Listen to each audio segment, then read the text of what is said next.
All right, we're live.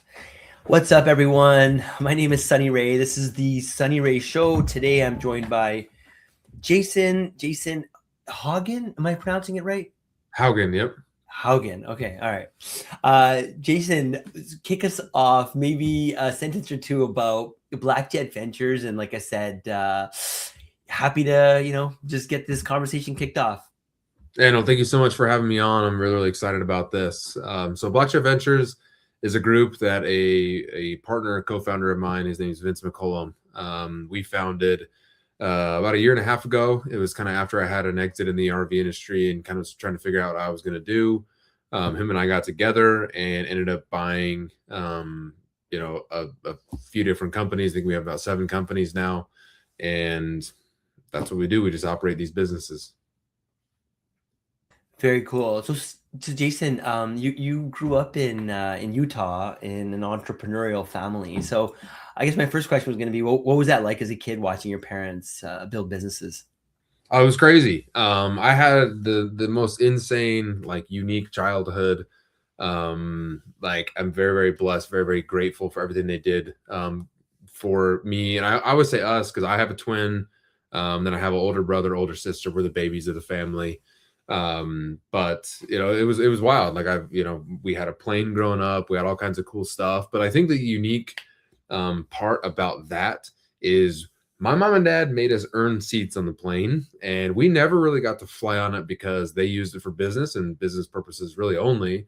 And they were in the grind of doing what they were doing. And we used to fly like commercial. They would fly our plane with like their business colleagues and friends to the same place, but we'd fly commercial. And so I always laugh like we had an unbelievable childhood, and I'm super super grateful for that. But it honestly, in like some ways, was pretty rough and tough. Like my mom and dad never gave us any money, made us work for everything we had, made us. I had literally a time clock where I'd clock in and out of jobs, and we would get paid, money for whatever the jobs were. We didn't have allowances, we didn't have anything like that.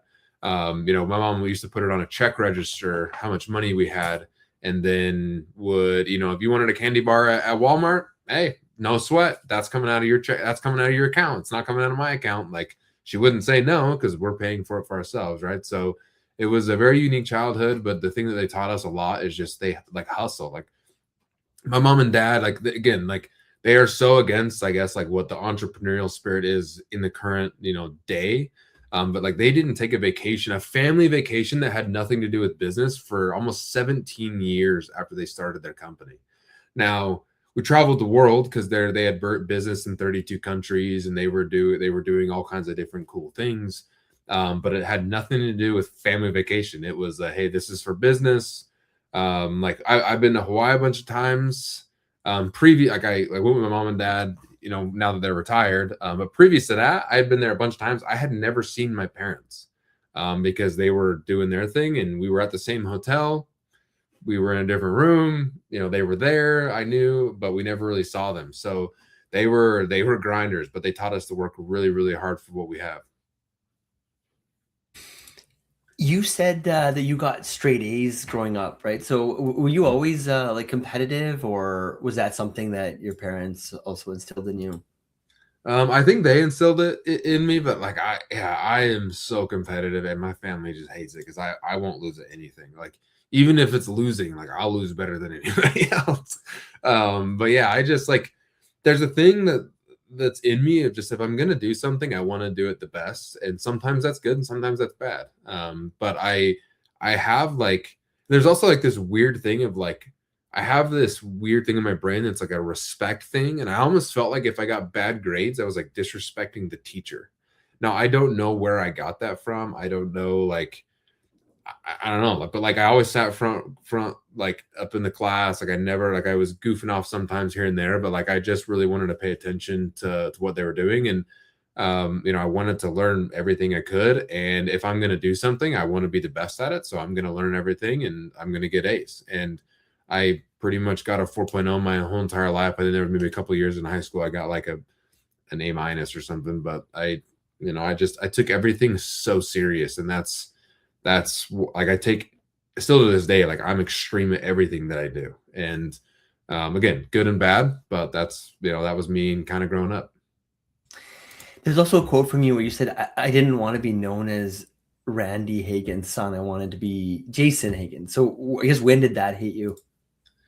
I would say probably like in high school. I wanted to kind of build my own name, but I also at the same time, like, I'm an idiot if I didn't learn from my dad. I mean, the dude has done billions of dollars literally in sales. I mean, he was doing that much with no cell phone, no internet back in the day, which how he did that, I have no idea. But um like I just wanted to start to build my name, and that was probably, like, again, the competitive nature is like, oh, I'm gonna beat my dad. But now that I've got older, like, honestly, like, it's a complete honor to be Randy Haugen's son. And still to this day, like, I'll be checking like my ticket at, somewhere at the airport or like Delta or like what, like, people still run into me like, are you Randy and Valerie's son? I'm like, yeah, I'm Jason. I'm one of the twins. Like, oh, in 98, I saw you as a baby doing this and that. And I'm like, yeah, that's weird, but okay. Like, so yeah, I just wanted to, like, kind of keep the name going, but things like I didn't want my dad to give me everything, but what he gave me and my mom too is just like knowledge, empowerment, like belief, and a lot of business principles and life principles that I still take on today. Oh, that's super inspiring. So you jumped straight into network marketing, right, at 18. So what drew you to that world instead of a traditional career path? My mom and dad were in it. They Mm. were some of the largest in network marketing in the world at the time. They had business in 32 countries. They were doing, when we were traveling all over the world. They were, again, arguably some of the largest to have ever lived. Like, my dad's definitely and mom, they did everything together, which was super unique and cool. But they're like, kind of in the Hall of Fame of the industry, and they're some of like the industry titans. Like, still to this day, a lot of people attribute their success in the industry and even outside of the industry. There's multiple guys that I know that are in the multi-millions to even billions in net worth that will say it, on camera, like that they attribute a lot of their success to what my mom and dad taught them. And so I just wanted to do what they did, and so that's what I did at 18. Is I do what mom and dad did, join the network marketing industry, which was, I think, a huge blessing in my life, because there's a lot of things that industry teaches you, that at a very, very fast pace and in an environment where everybody wants to help each other. So I'm very thankful for everything that I learned in that industry. Yeah, my first few years of venturing into the entrepreneurial world were, in network marketing, specifically in the financial services. But I can definitely, attribute a lot of that, like just systems thinking and, like you said, teamwork. A lot of that, it's nice to have, kind of a home as well, right? Because entrepreneurship can be Yeah. a lonely road. So anyway, so when the network marketing company got sold and your income went to zero, what was going through your head? Like, what does that moment actually feel like? It sucked. It's very, very unexpected. We were actually at a conference in Vegas, and they pulled us into a back room, the whole board of the company, and was like, here's your new owner. We were like, excuse me, we're about to go speak at a conference. What is going on? So, and then it's kind of crazy. Like, those guys ended up not buying us, and then we got flipped to another group. A few weeks later, it was just kind of a bizarre situation. But it was not fun. Like, going from traveling all over the country with some of my best friends. As like in the network marketing world, like, you become family. There's just one huge family, and to not knowing your future. I had a very young baby, had not, and I was kind of newly married at the time, not really knowing my future. And with me though, like, I have this weird thing of, like, I just try not to think about anything that I can't control. I really just focus on the things that I can control and let everything fall how it's going to fall. And I can control me, and I can control what I'm going to do today. And so that's what I had to do, and I had to make a very uncomfortable phone call to a friend and go work for him. But and kind of hidden because we got sold to another network marketing company. Well, as you know, when you're a high rank, like they want you to be the person everybody talks about. And so like I kept that high rank in the new company, but I wasn't making the income. So like I was having to go have basically a day job that I'd never told anybody about, and then go do meetings at night, which is honestly extremely taxing, on me and my family, like mentally, just like now I'm talking about things that aren't even real, or like I don't know. And like the company kept telling me I'm gonna, my paycheck's gonna be this, and then it wasn't that. And I'm like, I'm kind of being, jerked around in this ecosystem, but I try to make the best out of it. And I definitely learned a lot, of myself through the whole experience. So you lost everything. I think it was 2018. You were building cabinets, right? Maybe like a reference to our title here, right? At night to make your mortgage. Can you take us back to that moment?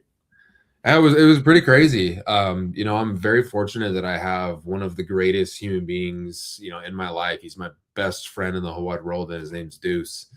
He is like, I don't know to get weird, but like he's just the greatest dude.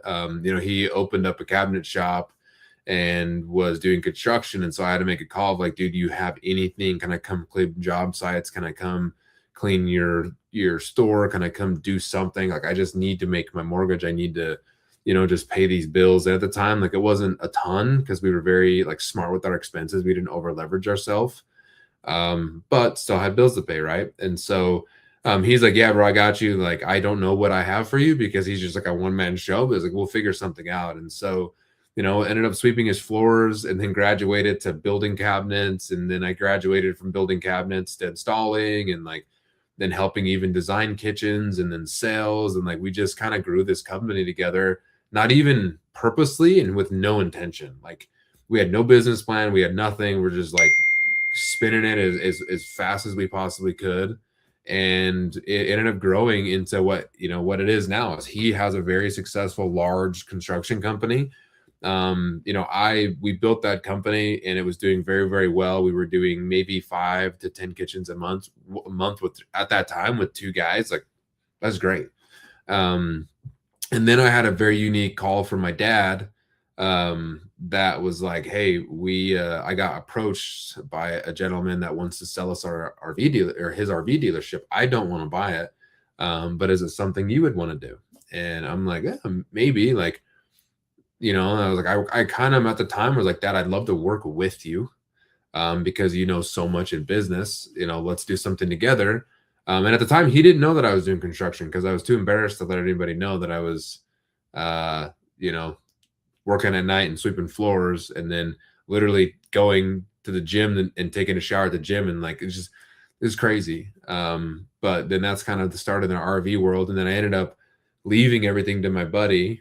And then he took it off and ran with it. And then I went to the RV industry and built that for almost 8 years. And that was a wild ride. And then now actually me and the buddy are back, and we now that store that we had is now named something else, and it's our retail store for our construction company. So we partnered up and own that together, and now it's kind of coming full circle. It's kind of weird.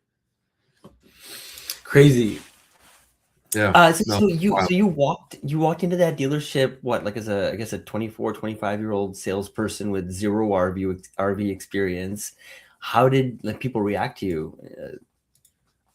Not great, but also not bad, because we came in such like very, very carefully, I should say. I was just doing sales. I wanted to learn everything I possibly could. Like my dad's like, hey, if we're going to invest money, if I'm going to be a part of this, if I'm going to invest money, you have to learn everything you possibly can about the business. And so sales touches pretty much everything in the business. So started in sales, had to make my own paycheck, had to grind it out, like got no freebies, no handouts. I was on the floor like everybody else, had my own little office, did my own stuff, for about 6 months. And then I became the operations manager, which was, like at the time, it was like my dad basically was the owner, in everybody's eyes. And, really, he was the guy backing it, financially backing it. And I was supposed to be the general manager, at the time. It was like June of 2018. And we had a big barbecue and an announcement. And then he was like, hey, you're going to be the GM. And then we were going to have the barbecue and we were going to announce me as a GM. Well, he did make the announcement, but I was not the guy that he called. He called another guy and was like, hey, that's the GM. Jason's going to be operations manager. And I was kind of like a little bit caught off guard, honestly, because I was thinking I was going to be the general manager, but it was a very big blessing in disguise because my dad was like, hey, like, I want us and you focusing on how to grow and scale the business. I don't want you worrying about scheduling and doing all these other things. Like eventually those guys will work for you. And yeah, GM sounds like it's the best position in the dealership, but really like you just be the operations guy and just learn everything you possibly can and let's grow and scale this. It's like, okay, that's fair. And so that's what I did is I learned everything I possibly could, went to every consulting company, every coaching class, every conference, everything I could. Went interviewed pretty much every successful dealership people that I could find, and learned a ton. We were very new at the industry and we had a lot of plans on how we would change the industry. Well, come to find out, like there are a lot of things that we can't change in the industry that we thought we could. And so we kind of had to pivot, and just try to be the best people and best customer service we could in the industry. And yeah, we grew that store. I did like, I think 10 million the first year. We did 12 million the second year, but they were losing money. And then we made it a pretty profitable 10 million and a pretty very, very profitable 12 million. And then we grew that to a little 9 stores and doing a little over 100 million a year in revenue, just like a year and a half after that. So it was pretty crazy. You've also said that scaling from one dealership to 8 was actually a mistake. That's Yeah. a pretty wild thing to admit. What went wrong? We grew out of control. Right? Like there's a lot of things in life, and like I'm really, really fascinated to hear people talk about this, which it's very ugly for me to talk about, honestly. But at the end of the day, like I'm an open book and I'm just gonna tell you the good and bad things about everything that I did. And I hope that you, like the audience, I'm talking to you, audience, is like that you can take something from this and you either say Jason's an idiot and I don't, or like, hey, like that's something there. Because what happened is the market and COVID started to drive our industry so hard, you couldn't screw it up. And then what was happening was the old guys of the industry, like the guys that are 65, 70-year-old, are like losing their mind because this is the big, bad, scary COVID. They don't know what to do. Are they going to die? So they're offloading their stores. And so idiots like me started to buy all these stores. And like we were making very good money. Like we never not made our money back in the first 10 months. And we were usually buying these stores like on paper for around 2.5 to 3x. Net. We do net profit because EBITDA we don't really factor back in. So in their eyes, they're getting a good deal. In my eyes, I'm like, you're not getting a good deal because I'm going to make all the money back really soon. Well, we were more the industry. We were doing a lot of things great. I'm not going to take anything away from our team because if they listen, but like we had an unbelievable team with a lot of experience. But like I had a guy ask me, he's like, are you driving the sales or is the market driving your sales? And I'm like, okay. Well, we were a very, very market driven machine.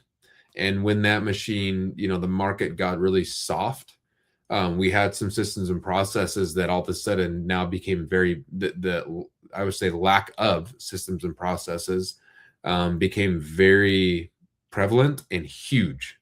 The biggest one being inventory. My inventory costs, I had around a $59 million credit line that I'd buy inventory on. So we have roughly around 50 million in inventory, sometimes, less, sometimes more.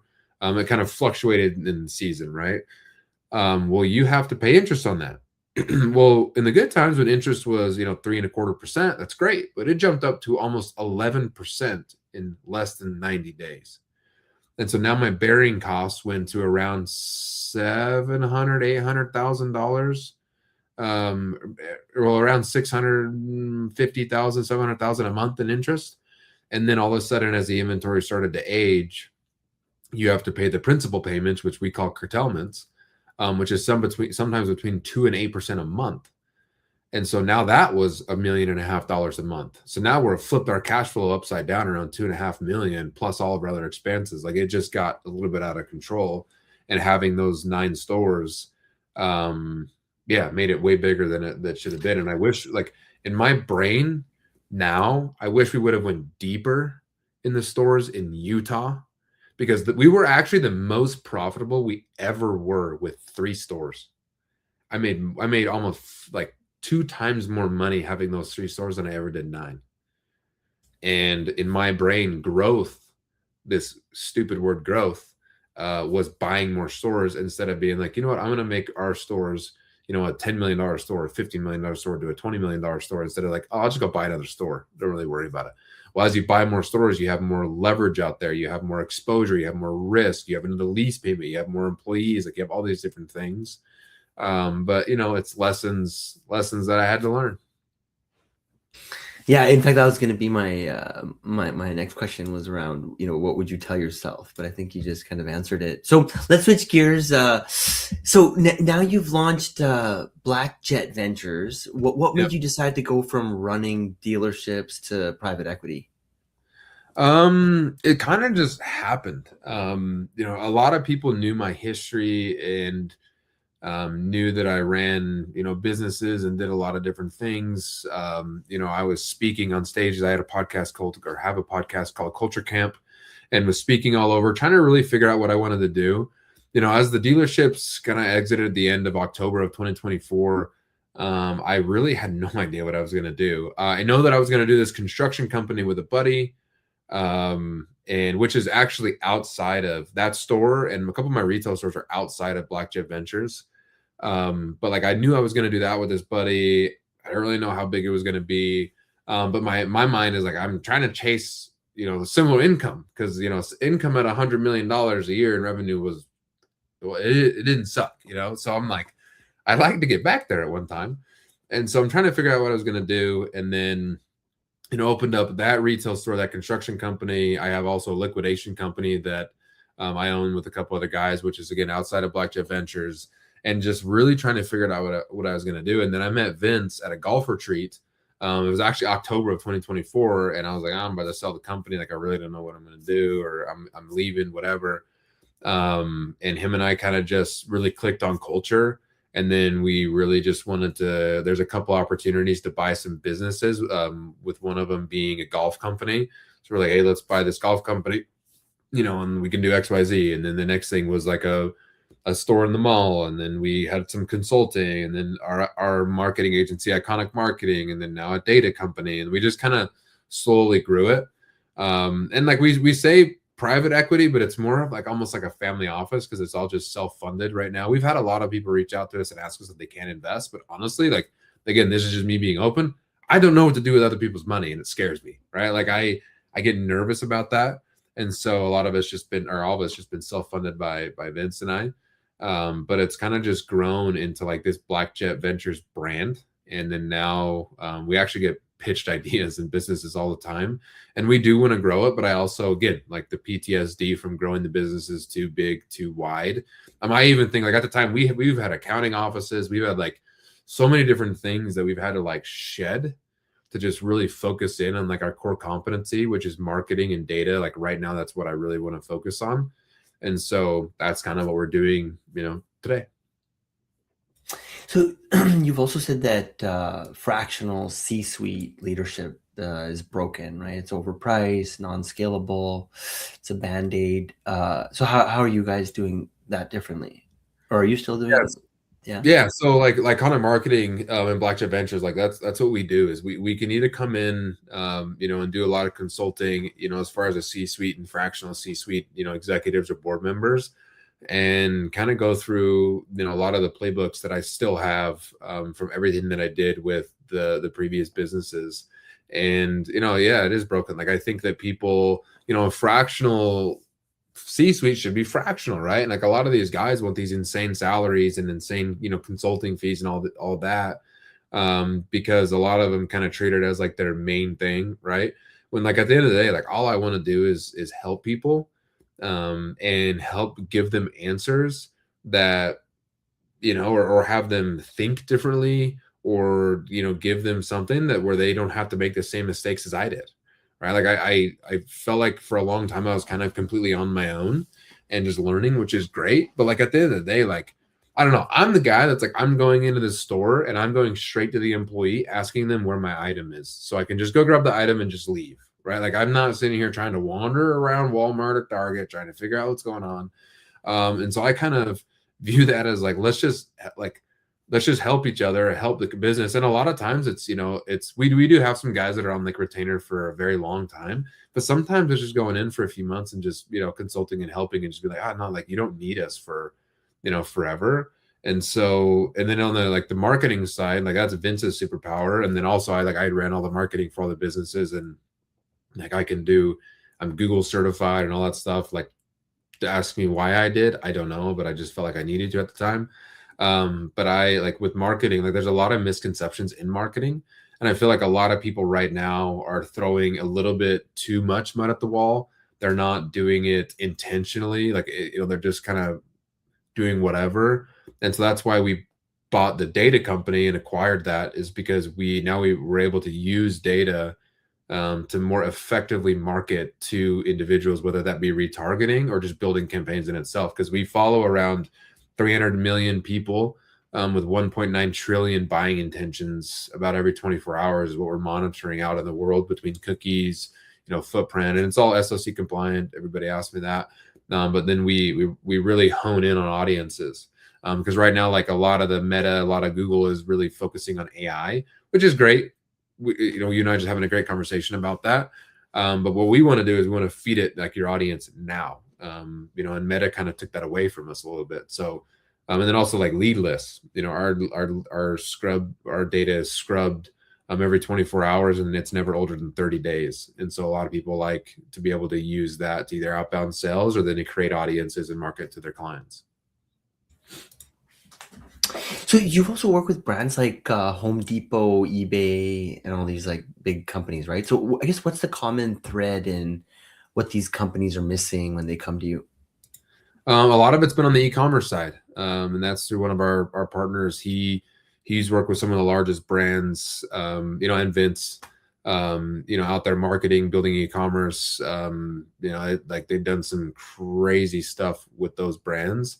But a lot of it is just like we all think everybody's got it figured out, and they don't. And like the biggest thing is like you got to stay or try to stay ahead of the game. A lot of these, like, there's a reason why some of the largest brands, I mean, Home Depot did almost 160 billion in sales last year, I think. And they're still trying to figure stuff out. And so like there's a big misconception of like SMBs or small businesses and even like the mid businesses, we have to figure everything out. Everything has to be perfect, or we're like going to get set in our ways. When even these big guys are always asking, they're always trying to figure out what's the next thing coming and how they can stay ahead of it and how they can stay relevant. And I think that a lot of brands miss that because they think that they are who they are, or they don't need to be, on the forefront of things. Like we were just having a great conversation about AI. Like AI is awesome. It's changing like every day, right? But like we got to make it a point where we can stay in front of those things and accept it and just learn all we can. Like that's where with these other brands, like I've noticed that they don't really necessarily try to say that they have all the right answers. They just want to find the right answer and win and dominate and just go. And some of these small brands, like kind of ego gets in the way, which is kind of funny, but it is what it is. So you also mentioned that you host the Culture Camp podcast. Why is culture the hill you keep planting your flag on? I'll live and die. Like I think that people are the biggest resource of a business, right? I think that people can hurt you. I think that people can help you. I think that it's like there's a really good book by Ben Hardy and Dan Sullivan called Who Not How. And that's so true. Like it's the people on the team, right? Like I love sports and I view business as a sports team, and I'm, a sports executive, and I got to put enough of the right different people on the team to be able to make the team go forward. And with Culture Camp, I've always been a big leadership guy. Kind of comes back from my network marketing days, and then also my dad and mom, as they were big in leadership. And being able to take leadership into the RV business was weird. Like I had everybody reading books, and I had book clubs, and I had leadership. And then people like it was fascinating because I don't necessarily feel like we did anything super different in the industry besides that. And still to this day, people think I'm crazy but I still get hit up of like, dude, I've learned more working for you than I have, the people in the past 2 years, because you taught me how to read and think on my own and like make mistakes and fail fast and fail forward and keep going and keep grinding, and like just that mental side of the game. And so that's why I started Culture Camp, because everybody, I was actually speaking at a conference and like, where can I find you at? And I'm like, you can't. I'm not, at the time I didn't have any social media brand. I had no podcast. And so from right there, like I went home, flying on the plane home. My wife was like, you should start a podcast. I was like, okay. So went and did everything, built a studio in my house, and then just kind of rolled with it from there. And it's been great. And I spoke all over the place about culture, because we really focus on the 6 viewpoints of an individual. Like a lot of people and a lot of corporate companies will have you take like a personality test, and they believe that's who you are. That is not who you are. And I don't want people to ever be put in like a category, because that's just like one of the 6 things you are, right? Like everybody's grown up different. Everybody's had different parents, like the same personality. Like everybody's different, right? Because they have different beliefs, they have different things they like, they have different things they're into. And so we really tried to create like the culture playbook on their management style, their personality, like everything about them, to understand how they operate, why they do what they do. It's not necessarily trying to change them. It's maybe making them aware of why they, of some things that they're doing. But then that's where we start to kind of play the game of like, how can we more effectively use people, and like who do we have working on the team. And a lot of people, I call them like focus manage, but it's micromanagement for any other people say that, but like a lot of people, that's their natural management style, right? Is they micromanage everybody. And it's just helping people become aware. Like my natural management style is the complete opposite. We rank it from L1 to L5. L5 is like, basically, I don't ever talk to you. I just trust you that you're always going to do your stuff. That's my natural management style. And so I have to consciously know that, because training for me is very hard, because I automatically assume, because it has a job title, that you know what you're doing, right? Which is so stupid. But it's kind of because I had to figure it out on my own. So I'm like, why didn't you figure it out on your own? But again, we're all different. And so that's where I got hyper obsessed, partnered with a company called Potentia. We're actually starting the podcast back up, and it's going to be me and them doing the podcast together. They are like, Dr. Michael O'Connor is the originator of DISC personalities, DISC, like over 70 years ago. He's like the guy that has co-authored dozens and dozens and dozens and dozens of books. And he's going to be on there along with me, and then his business partner, Lee Quinn, and David Spader. I'm super, super excited about that, because that is going to be the first of its kind, and they have never done anything like this. But we're going to be talking all things culture, personalities, people management styles, really how to build a super team. And I really attributed my success to everything they taught me. And I'm very honored to be able to co-host a podcast together. And that'll be called Culture Camp. I kind of stopped everything when I sold the businesses. And just kind of took time to myself. And unfortunately, my wife got diagnosed with cancer very shortly after we got out of the industry. And so it kind of gave me time to spend the year with her, focusing on her health and our kids and everything like that. But now she's good, cancer free.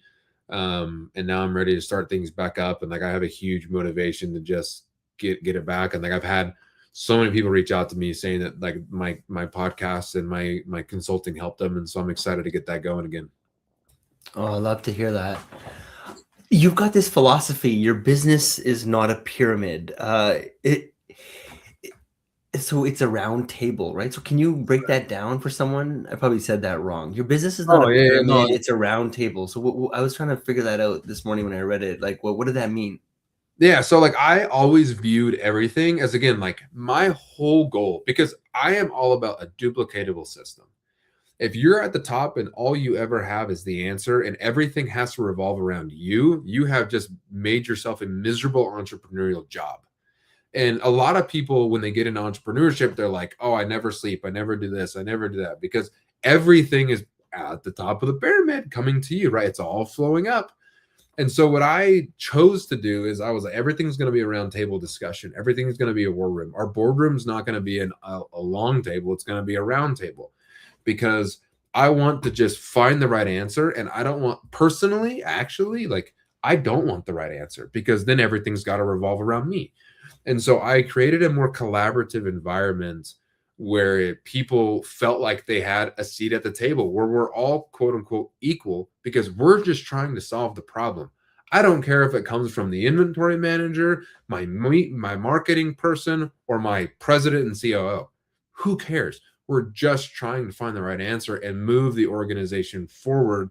Like, check your ego out the door. That's a great book, by the way. Like, check your ego out the door. Like, we're just here to find that. And so that's when I think that was a podcast title of, like, or maybe something like that, where I said business is not a pyramid, it's a round table. Because I think a lot of people, when they become entrepreneurs and they become the man or the woman, they start to have where, like, everything needs to come through me, and it's self-sabotaging the business, because now you are the roadblock. When I consult with businesses all the time, they're like, oh, like, this person, like, they just keep all the information, they don't share any information, they would be able to operate better, but, like, everything has to go through them. And, like, a lot of it, could be various different reasons. And that's why I like to go in with our software, because, by the way, our personalities and management styles and all these things are software. Like, if you take my personality test, it's a 50-page report of everything about you, your energy indexes. I believe everybody has two personalities, one in favorable situations and another personality in unfavorable situations. It's almost like your reactionary personality. And so it kind of flip flops of, like, how that energy is. Like, it's very fascinating. It's probably a whole other podcast, but, like, very, very fascinating. But that's why I kind of decided to view business as more of a round table, where if I was gone, if I want to go on vacation, the round table discussion still happened. And it's a collaborative environment where they're just trying to find the right answer to solve the problems. I love that, man. So what's the 5-year vision for Black Jet Ventures? Where are you taking this thing? We want to keep growing. We want to keep growing our brands. We really want to, like, stabilize in what we're doing in marketing and in data. It's kind of funny. So, like, Black Jet Ventures, it's very confusing, but I never meant to do this. Like, Black Jet Ventures is me and Vince. My mother company that's always owned everything, like my holding company, has always been called Black Jet since, like, 2013 or 2012, whenever it was. Just because I love planes. Ended up, I always wanted a Black Jet. I got a blue one that wasn't black, but anyway. So that's, but, like, I want to grow, our brands. I just want to, like, it kind of sounds silly, but, like, I'm not interested in buying more businesses. It's really just growing and perfecting the ones that we have and stabilizing. Right now, with everything going on in the economy, the world, like, I really think, stabilizing and then trying to capture some market share is really what we're focused on in our own, silos that we're doing now, as well as, our 3-year plan for our retail stores is to have two more retail stores, so a total of 3, and kind of cover, like, a big chunk of Utah in that, and then possibly expand from there. But we just want to keep growing and keep perfecting the model and keep growing our current businesses.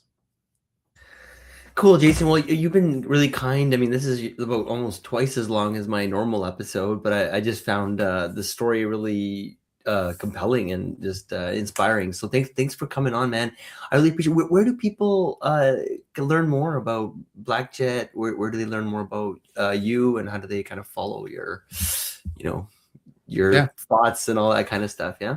Yeah, no, thank you so much. Again, I can talk. It's the gift of gab. It's a good thing and bad thing. But Jason Haugen, so just JASON, and then HAUGEN is me on Instagram. Culture Camp podcast are still a little over 100 episodes on there. I've interviewed anybody from big time CEOs, athletes, all kinds of different business owners and thought leaders on there. And then blackjetventures.com, or our marketing is iconicmarketing.co. But everything's kind of linked to Black Jet Ventures and myself. So come hit me up, DM me, ask me any question. I'm a pretty open book. Awesome. Yeah, and I see we have a bunch of people listening to us live, and then I'm sure all the people in the future. Thank you for tuning in, and until next time, Jason, maybe just hang back a minute. I'll bring this stream to an end. Have a good day, everyone. Okay, thank you.